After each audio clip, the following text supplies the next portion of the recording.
Bismillahirrahmanirrahim. Kita lanjutkan kembali pembahasan kita di teori ring ini.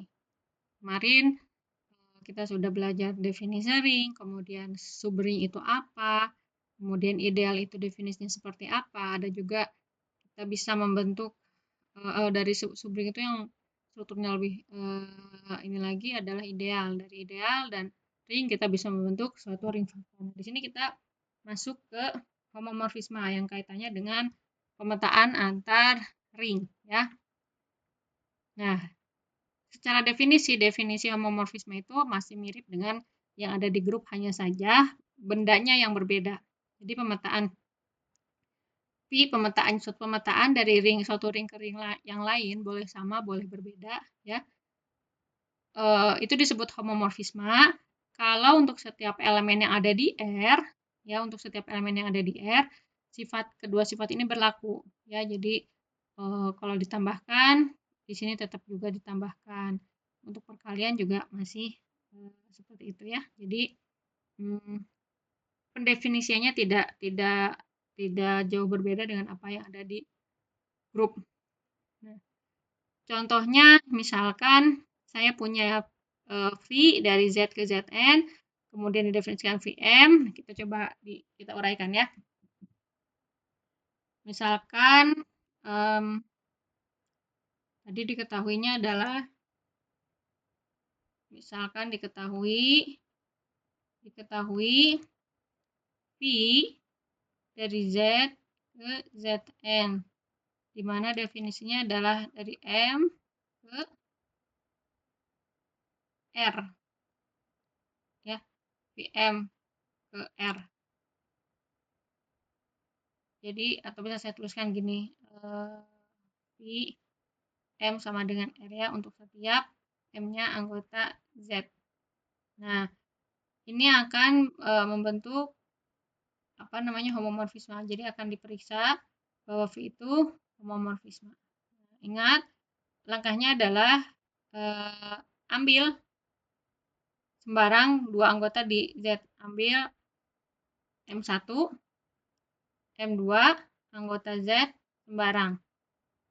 Nah, yang pertama itu kita tunjukkan kalau akan ditunjukkan bahwa V M1 ditambah M2 sama dengan V M1 ditambah V M2. Nah, ini proses dulu yang ada di sebelah kiri ya. V M1 tambah M2 sebagaimana definisinya ini sama dengan R sebentar, ini sepertinya R adalah pembagian R-nya adalah sisa pembagian M oleh N ya. Jadi R itu adalah sisa pembagian M oleh N. Jadi R di sini kita tuliskan misalkan R apa ya? R aja nggak apa-apa ya. R itu adalah sisa di mana R itu adalah sisa pembagian M1 tambah M2 oleh N. Atau sebenarnya kalau misalnya kita tuliskan ini adalah sama dengan M1 tambah M2 itu sama dengan N dikalikan K ya, dengan suatu K ditambah dengan R, ini sisanya ya. Jadi kalau secara panjangnya dibuat seperti itu ya, ini tidak apa-apa. Nah, kemudian kalau ingat di di teori bilangan atau bisa di logika matematika, dan dulu kalau R merupakan sisa dari M1 dan M2 gitu ya, kita taruhnya kita bisa pecah jadi bentar, ini kecoret. Ini kita bisa pecah jadi R1 bisa kita tuliskan sebagai penjumlahan dari R1 ditambah R2 ya, dimana ini merupakan sisa untuk pembagian dengan M1, ini yang satu lagi dengan sisa dengan M2, atau dalam hal ini sama dengan VM1 ditambah VM2 ya. Untuk perkalian juga dengan cara yang serupa ya. Ini misalkan saya mau tulis yang keduanya akan ditunjukkan V M1 M2 sama dengan V M1 ini V M2. Jadi masih mirip ya, M1 M2 sama dengan taruhlah R besar ya, karena perkalian maka ini juga akan bisa atau dengan kata lain membagi. Kalau R membagi M1 tambah M2 maka R membagi M1 dan R membagi M2. Ini juga sama, R bisa kita tuliskan jadi perkalian, pecah ini jadi misalkan buat M1 ini M2 gitu ya. Nah, ini secara singkat seperti itu. Ini juga contoh lainnya adalah Kamot N dan seterusnya.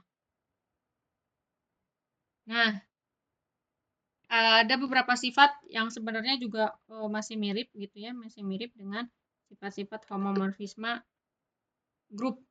Ya, jadi yang pertama adalah 0 itu adalah identitas pada penjumlahan R ya. 0 itu adalah identitas pada penjumlahan di ring. Nah, maka pemetaan 0 itu akan dipetakan ke 0 lagi di ring yang lainnya. Jadi 0 di R itu akan dipetakan ke 0 lagi di R yang kodomennya. Nah, dan itu juga merupakan identitas penjumlahan di ring tersebut. Artinya identitas di sini akan dipetakan lagi ke identitas yang di sana. Ya, jadi misalnya nih seandainya si 0 di sini identitas yang di sana itu bukan angka 0 tapi angka 1 nih seandainya. Maka 0 yang di sini yang merupakan identitas akan dipetakan ke angka 1 yang merupakan identitas di himpunan yang kodomennya. Ya. Kemudian sifat V min A sama dengan min VA, jadi kita tinggal keluarkan saja minusnya. Nah, kalau ada suatu S yang merupakan subring dari R, maka Vs itu juga akan merupakan subring tapi bukan di R aksen. Kenapa? Karena P yang dalamnya ada sesuatunya itu adalah elemen dari R aksen. Ya. Kalau X aksen adalah subring dari R aksen, S aksen adalah subring dari R aksen, maka V inverse S aksen itu yang subring dari R. Jadi inverse-nya yang akan subring. Nah, kemudian apabila R itu memuat unsur kesatuan memuat 1 dan V satunya tidak sama dengan 0 di ring yang sebelahnya, ring kodomennya, maka V1 merupakan elemen kesatuan di R aksen. Gitu ya. Jadi asalkan bukan 0, dia akan merupakan unsur kesatuan di R aksen. Nah, kemudian untuk isomorfisme ya. Ini bentar. Nah, oke. Jadi kita masuk ke ring dulu ya. Saya kira masuk isomorfisme.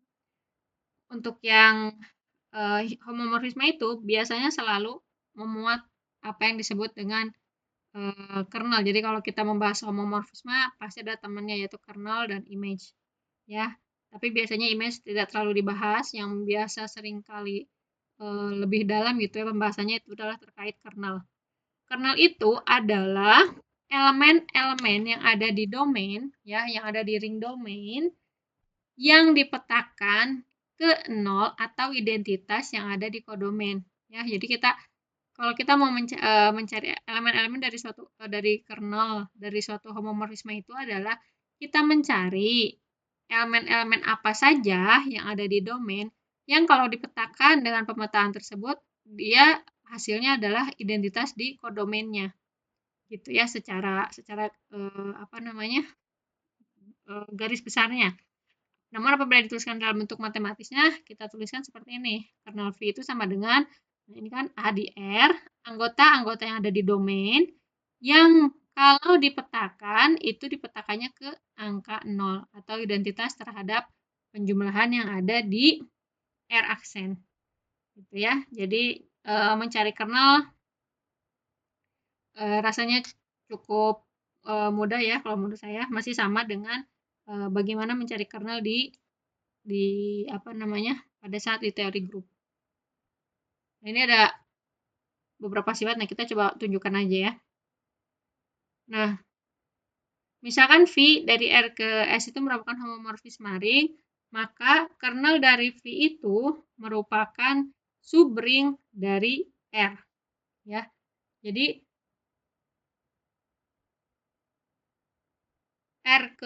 pemetaan dari R ke S itu kernelnya itu adalah subring dari R. Nah, tapi sebenarnya lebih jauh lagi nanti kita bisa tunjukkan bahwa dia juga merupakan suatu ideal. Sebagaimana mungkin kalian masih ada yang ingat kalau di grup, kalau kita punya kernel itu punya struktur subgroup. Tapi lebih jauh lagi dia punya struktur subgroup normal. Jadi kernel itu adalah subgroup normal dari grup domainnya, ya, grup yang jadi domainnya. Nah, kalau di sini kernel itu adalah subring dari grup yang jadi domainnya. Jadi misalkan R dari S itu adalah homomorfisme ring, ya. Kemudian kernelnya itu adalah subring dari R. Kita cek dulu ya. Kita coba buktikan. Nah, sekalian merefresh kembali bagaimana melakukan tes subgroup. Ya, bagaimana melakukan tes subgroup. Oke. Diketahui dulu ya, diketahui kita punya pemetaan dari V dari R ke S, di mana S-nya itu adalah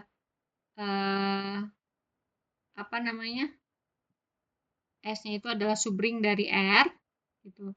Tapi sebenarnya secara umum ya, kalau misalkan kita mempunyai suatu homomorfisme ring gitu ya, S-nya sebenarnya tidak perlu merupakan subring.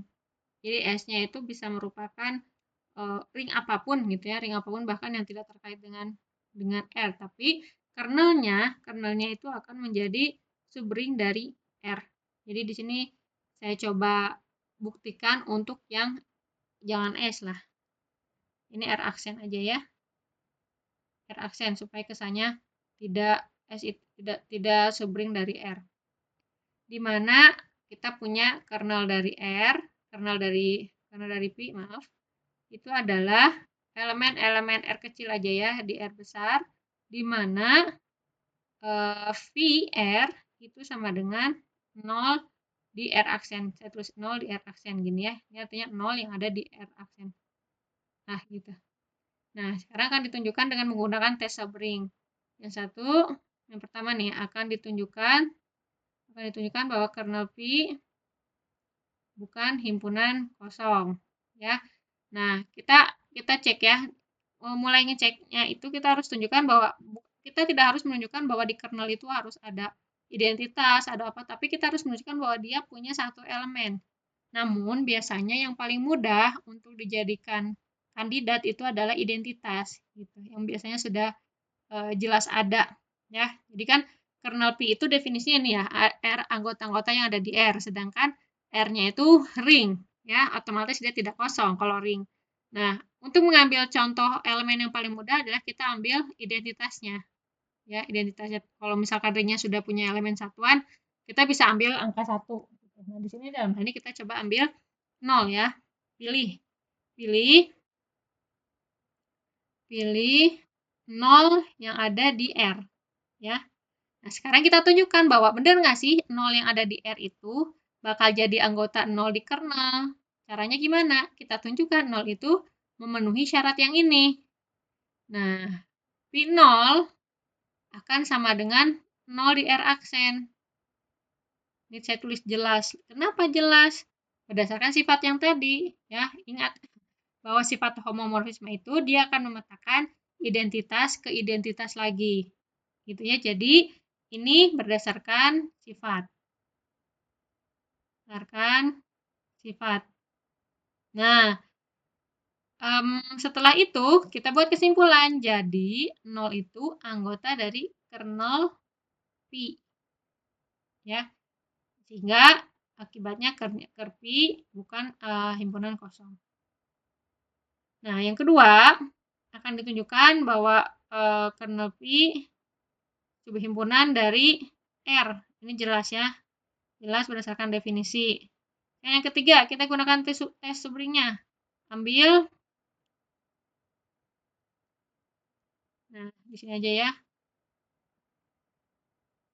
Ambil dulu aja. Ambil R1, R2, anggota R sembarang. Yang pertama akan ditunjukkan bahwa V R1 ditambah R2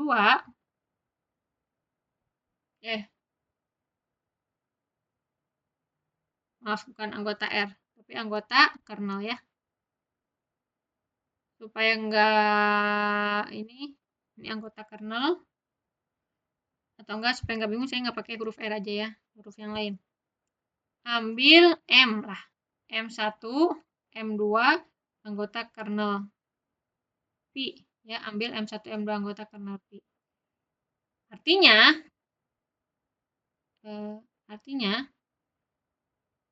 M1 anggota R ya, dan VM1 sama dengan 0 di R aksen. Ini M2 juga sama, dan VM2 sama dengan 0 di R aksen. Nah, akan ditunjukkan bahwa M1 dikurang M2 itu anggota dari kernel Pi. Artinya apa? Artinya harus ditunjukkan apa? Artinya yang harus kita lakuin ya, harus ditunjukkan bahwa M1 min M2 anggota R dan V M1 min M2 itu juga dipetakan ke 0R aksen. Nah, oke, yang pertama dulu, yang ini. Yang pertama nih ya, akan ditunjukkan. Ini gini aja deh. M1 min M2 anggota R. Nah, ini jelas karena R-nya ring. Ya, akan tertutup terhadap pengurangan. Kemudian yang kedua, akan ditunjukkan V M1 min M2 itu sama dengan 0 di R. Ya.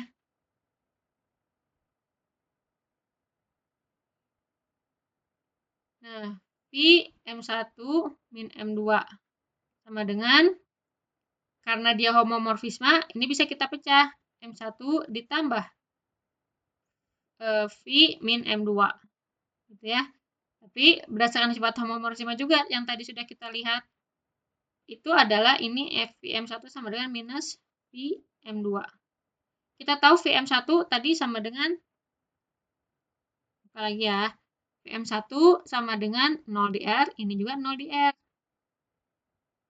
Ini sama dengan 0 di R, yang ini juga 0 di R aksen, ini sama dengan 0 di R aksen. Jadi terbukti bahwa M1 min M2 itu anggota kernel. Ya, anggota dari kernel V. Nah, selanjutnya yang kedua, yang ininya akan ditunjukkan bahwa M1 apa ya? R lah ya, M1R, R-nya anggota ring, itu adalah anggota dari V, anggota dari kernel V. Anggota dari kernel V. Artinya harus ditunjukkan. Tadi lupa belum diambil ininya ya, R-nya. Ambil ini dan R anggota R sembarang gitu lah. Ya, sudah diambil. Kita tinggal pakai.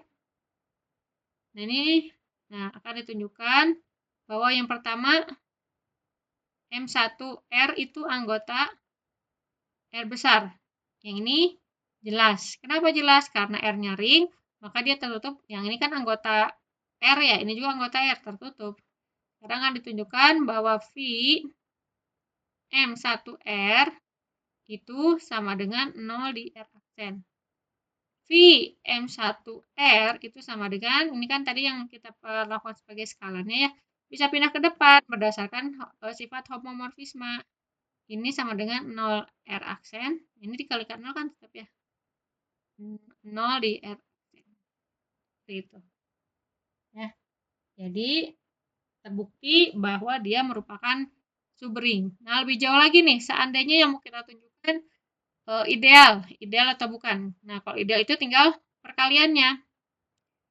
Ideal kiri, ideal kanan, ini baru kiri kanannya itu sama. Nanti kalian coba saja ya, buktikan bahwa dia merupakan suatu ideal. Ya, jadi yang perlu kita ingat itu, kalau kernel di grup ya, kernel itu adalah subgrup normal. Kalau di ring, kernel itu adalah ideal. Oke, nah kita lanjutkan. Itu adalah pembuktian dari sini. Dan ini sifat yang keduanya yang terkait dengan image-nya atau prapetanya. Jika V dari RS merupakan suatu homomorfisme ring, maka hubungan berikut itu berlaku. IM atau image dari V itu adalah subring dari S. Ya, kalau kernel itu subringnya dari R. Ya, kenapa? Karena image S itu adalah elemen-elemen dari yang ada di S yang punya prapeta, gitu ya. Nah, itu akan fungsi satu-satu jika kernelnya adalah 0. Nah, ini juga sifat struktural, ini juga yang tadi saya bahas ya, bahwa struktur dari kernel juga lebih lanjutnya adalah ideal.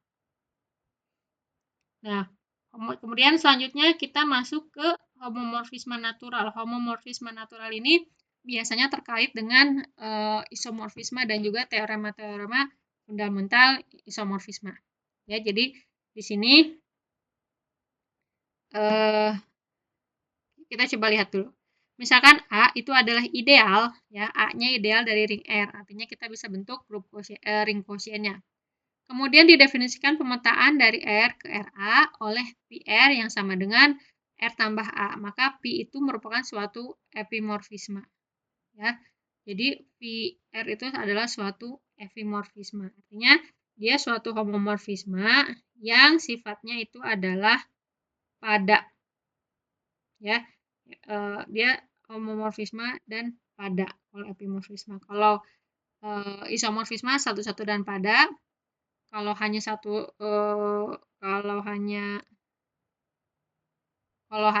satu-satu saja disebut dengan monomorfisme. Hanya satu-satu kan satu-satu, mono itu kan satu. Jadi kalau fungsinya satu-satu monomorfisme, kalau pada epimorfisme, kalau satu-satu dan pada itu isomorfisme. Ya, jadi ini juga sebenarnya tidak terlalu asing lagi harusnya ya bagi kalian yang sudah belajar teori grup. Sebagai pemanasan gitu sebelum kita membahas ke teorema utama isomorfismenya, kita coba cek dulu apakah betul dia merupakan suatu epimorfisme atau bukan ya. Nah, jadi diketahui di sini saya punya V dari R ke RA, di mana ini memetakan R ke R plus A setiap R di R. Ya, ini R-nya ring, A-nya ideal di R. Nah, akan ditunjukkan bahwa ini homomorfisme dulu ya. Nah, ambil R1 R2 gitu ya, ambil R1 R2 elemen di R. Kemudian kita harus tunjukkan juga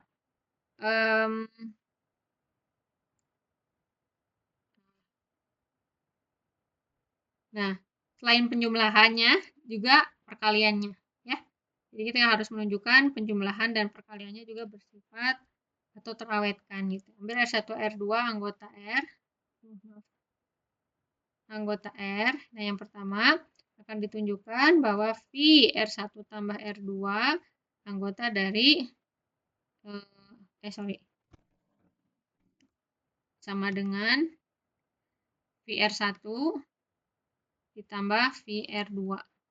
Nah, kita mulai dari sini dulu ya. VR1 tambah R2 sama dengan, ini berdasarkan definisinya masukin R1 tambah R2 plus A. Ya.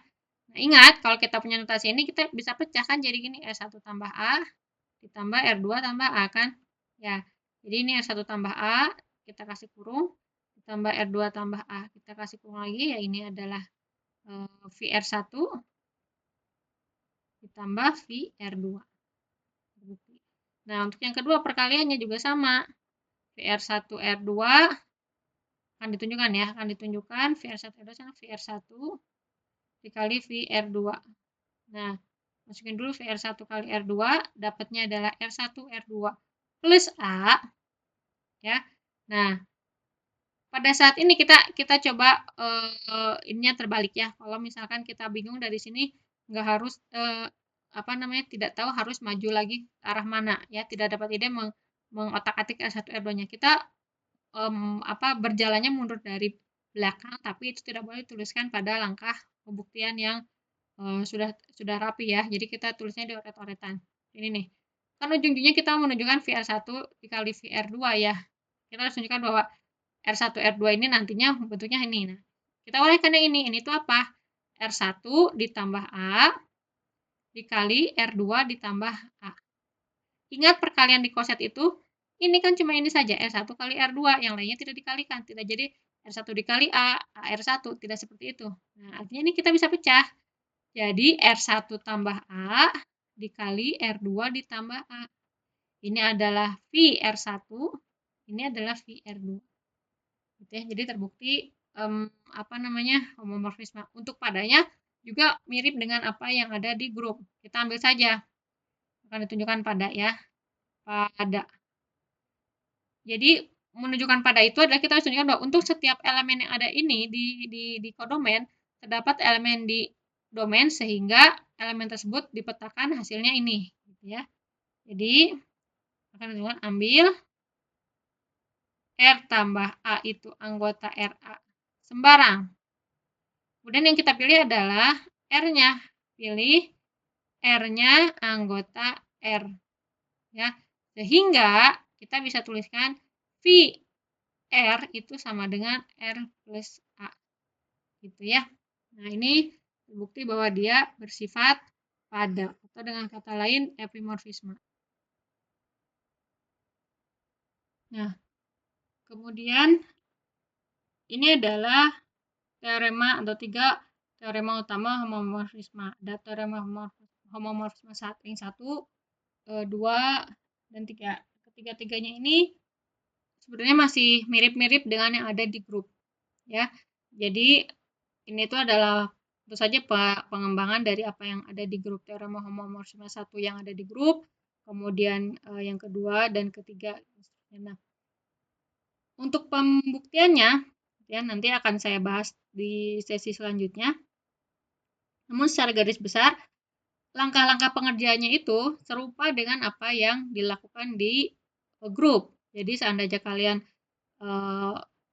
ingin mencoba untuk membuktikan, silahkan ya dengan cukup menggunakan atau bermodalkan apa yang sudah kalian pernah coba atau apa yang sudah pernah kalian buktikan di teori grup itu bisa kalian aplikasikan di sini. Hanya mungkin memerlukan beberapa penyesuaian pada langkah-langkah tertentu gitu ya. Kemudian kalian juga bisa cek ini bentuk-bentuknya mirip-mirip, hanya saja ada itu tadi yang saya sampaikan, ada beberapa yang disesuaikan dengan apa yang ada di ring ya. Oke, jadi untuk materi pertemuan homomorfisme ini saya cukupkan sampai sini. Terkait pembahasan untuk bukti-bukti dari teorema utama homomorfisme ring 1, 2, dan 3 akan dibahas pada sesi selanjutnya. Wabillahi taufiq wal hidayah. Assalamualaikum warahmatullahi wabarakatuh.